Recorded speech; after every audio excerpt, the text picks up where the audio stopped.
Hey there, folks. It's UFO Bob, and we're about to enter the happiest place on earth.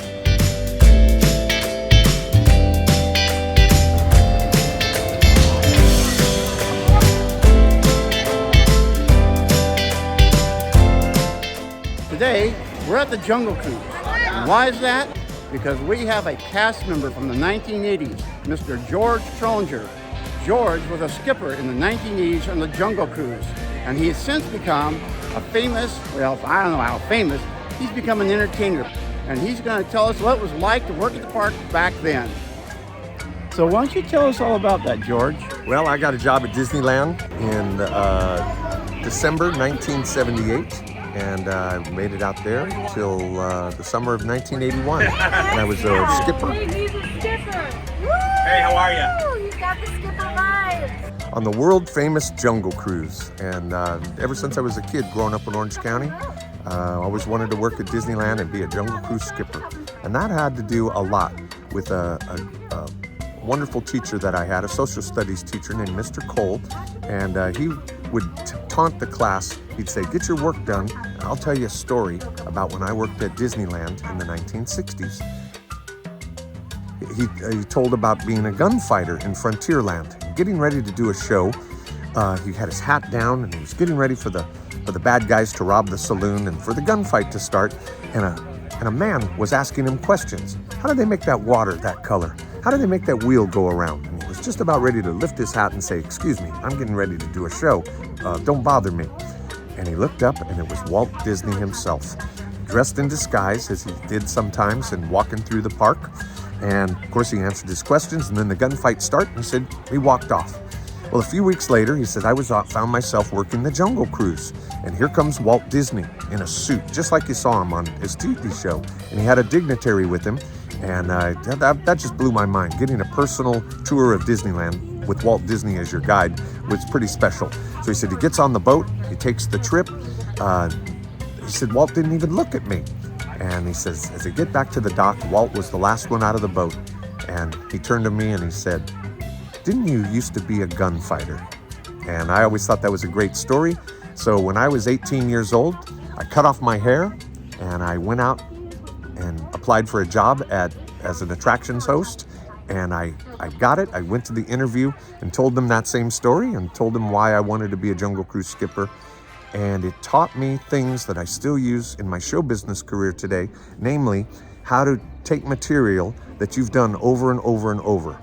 For my case, the jokes as Ed Sullivan, and deliver them fresh, because the audience always changes and the routine stays basically the same. You're a cast member from about the 1970s and 80s, right? Yes. However, this shows you how decent the people are at Disneyland. We were brought into the park as a guest of a current cast member. You want to tell us just a little bit about that person? Well, she's a delightful person. I met her through doing shows. She's a fan of the Fab Four. So she actually works on Storybook and is a very, very sweet lady. And she asked if I would like to go to Disneyland and bring a friend. And of course, I couldn't pass it up. So we went out there and had a wonderful day. And when she signed us in, she went with us, and she was gracious enough. She knows a lot of people there, and said, "Hey, this is a former cast member. He worked the Jungle Cruise."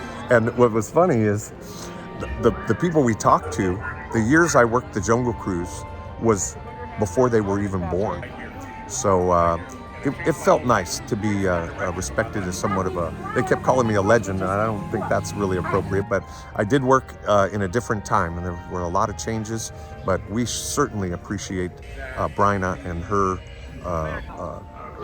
traveling with us through the park. And I was, of course, telling all the old trivia stories that I knew about the park, about Walt, and it really is quite remarkable. So I think about it, and now that I'm here with my friend at Disneyland, and all of these nostalgic memories of what a great time it was. It truly was a great place to work, and I have lifelong friends to this day because of my job as a Jungle Cruise skipper at the happiest place on earth.